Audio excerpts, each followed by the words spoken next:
안녕하십니까, 박사호입니다. 9월 5일 아침 베이징 천안문 광장에서 국기 개양식이 있은 직후 블랙스완이 나타났습니다. 날아갈 생각도 하지 않고 꽤 오랫동안 광장을 어슬렁거리는 모습이 아주 이채롭습니다. 블랙스완이 나타나자 사람들이 신기한 듯 둘러싸고 구경을 하면서 모바일폰을 꺼내 사진을 찍습니다. 천안문 광장의 블랙스완 출몰 사건은 베이징 일보를 비롯해 많은 매체들이 보도했습니다. 블랙스완은 중국 원산지의 동물은 아닙니다. 관상용어로 동물은 어디선가 사육하는 조류입니다. 조류 전문가들은 블랙스완이 새끼를 낳으면 얼마 있다가 둥지에서 쫓아내는 습성이 있다고 이야기합니다. 그런데 아무리 그렇다 해도 천안문 광장에 나타난 것은 상당히 뜬금이 없습니다. 현지 매체들의 보도에 따르면 천안문 보안요원들은 블랙스완을 구경하는 군중들을 해산시킨 뒤 윗선에 보고했다고 합니다. 그리고 동물 구조대를 불러 포획해 어디론가 가지고 가도록 했습니다. 중공에서는 예로부터 천인 가문론이라고 해서 신비한 동물을 천하의 치세와 연결시켜 해석하는 전통이 있습니다.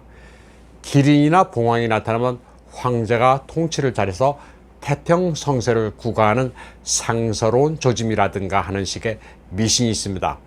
그런데 블랙스완은 좋은 조짐은 아닙니다. 블랙스완과 함께 회자되는 단어가 그레이 라이너, 회색 코뿔소입니다. 블랙스완은 좀처럼 보기 힘든 희귀종입니다. 그래서 확률상 발생할 일이 적고 예측이 힘든 위험을 의미합니다.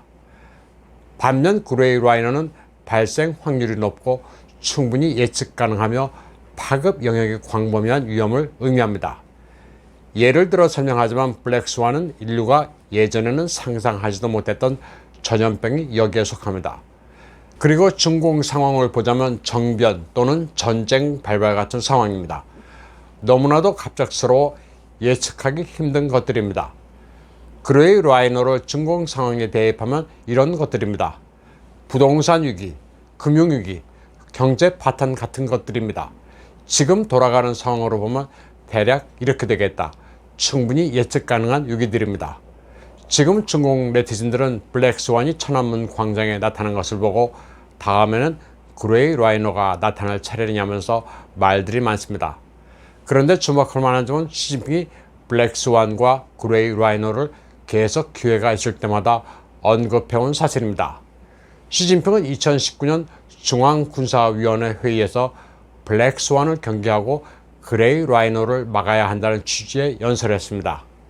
리커샹, 리짠수, 왕양, 왕후닝, 짜올러지, 한정 등 7명의 정치국 상무위원도 참석한 자리였습니다. 최악의 상황을 늘 생각해 중대한 위험을 방지해야 한다는 제목의 중요 강화였습니다. 2021년 1월 29일에도 똑같은 내용의 사안으로 시진핑은 연설을 했습니다. 블랙스완이 출몰하는 상황에 대해 각종 대책을 세우고 그레이 라이너 사안을 미리 대비하자는 것입니다. 두 차례 회의에서 주목할 만한 점은 중요성의 순서를 볼 때 블랙스완이 그레이 라이너보다 앞선다는 것입니다. 그도 그럴 것이 부동산 침체나 금융위기 같은 그레이 라이너에 속하는 사안은 충분히 중공 당국도 인지하고 있기 때문입니다. 그러니 이보다 더 사안이 심각할 수 있고 예측하기 힘든 커다란 재앙부터 미리 준비하자고 하는 겁니다. 이처럼 블랙스완은 시진핑이 상당히 의식하는 단어입니다. 그러면 블랙스완이 왜 사람들의 시선이 몰리는 천안문 광장에 나타났는지를 곰곰이 생각해 볼 만합니다. 예를 들어 천안문 광장에서 위구르인이 기습 시위를 벌이면 그 다음에는 위구르인에 대한 대대적인 탄압이 이어집니다. 천안문 광장의 블랙스완은 중공이 스스로 기획하고 연출한 하나의 드라마일 가능성도 있습니다. 미리 어떤 일을 벌이기 전에 사전 전조로 보이는 이벤트를 연출했을 가능성도 배제할 수 없습니다. 지금 베이징 중남의 상황이 암중 권력 투쟁이 치열한 만큼 정변 가능성을 구실로 미리 정적을 제거할 조짐으로 해석할 수도 있습니다. 과거 모택동이 문역을 발동한 구실도 정변 가능성을 미리 제거하자는 것입니다. 문역 직전이라고 할 수 있는 1965년 호치민이 중공을 방문했을 때 모택동은 내부 정변 가능성에 대해 언급하기도 했습니다. 또 호치민과의 대화에서 소련의 수정주의자들을 성토했습니다. 정변 가능성을 미리 제거하는 차원에서 동란을 일으킬 뜻을 내비치는 동시에 대외적으로 고립된 상황을 털어놓은 겁니다. 이는 지금 상황과 매우 유사합니다. 모택동이 문혁을 일으킬 때나 시진핑이 미국 서방 진영과 대치하면서 내부 숙청에 골몰하는 상황은 다르지 않습니다. 또 1966년 인표가 행한 이른바 5.18 강화도 같은 차원이었습니다. 정권을 전복시키려는 쿠데타 조짐이 있다면서 이를 미리 근절하자는 취지의 강화가 바로 5.18 강화입니다. 의식 형태, 종교, 예술, 법률, 정권 가운데 가장 중심은 정권이라면서 이를 보유하자고 한 게 문혁 발동의 시초였습니다. 이는 지금 시진핑 정권이 부르짖고 있는 구호와 전혀 다르지 않습니다. 공산당이 의식 형태를 장악해야 한다면서 연예계 카르텔과 그 배후의 자본가를 타도하면서 미국 등 서방 세계의 물을 사회 전반에서 빼겠다는 스탠스와 똑같습니다. 천안문 광장의 블랙스완과 함께 중공인들이 화들짝 놀란 일은 바로 하루 전인 9월 4일에도 있었습니다.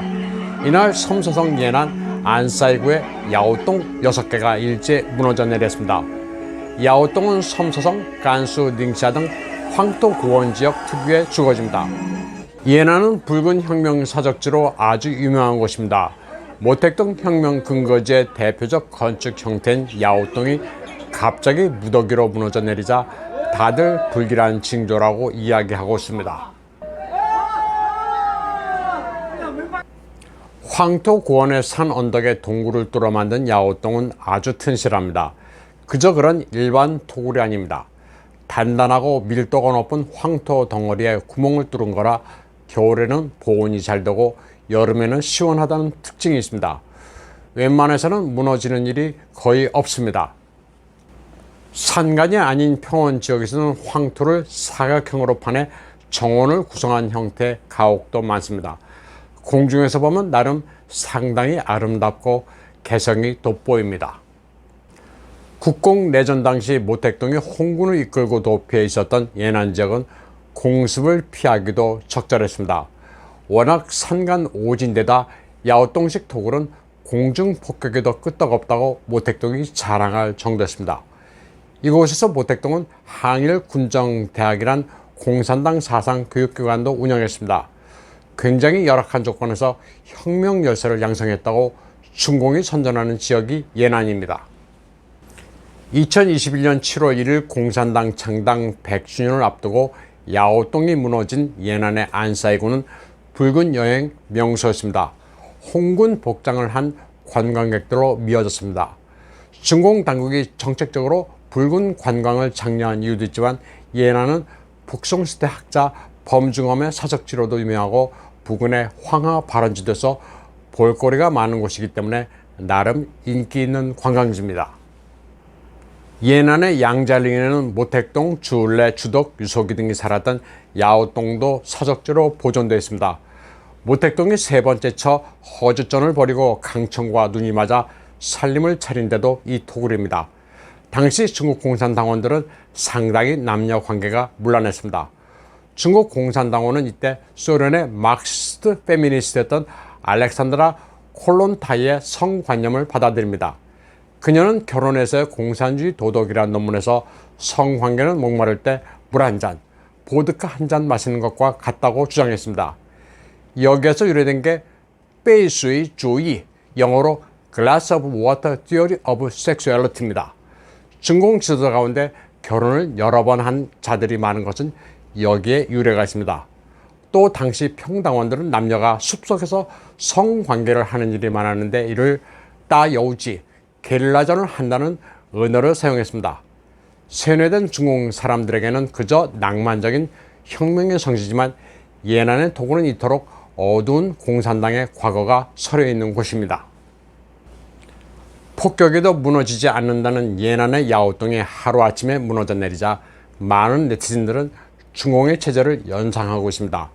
그저 우연의 일치일 수도 있지만 중공 사람들은 공산당이든 일반인이든 천인 감옥론을 믿고 있기 때문에 이 또한 상당히 불길한 징조로 생각하고 있습니다. 오늘 방송은 여기까지 하겠습니다. 시청해주신 여러분 감사합니다.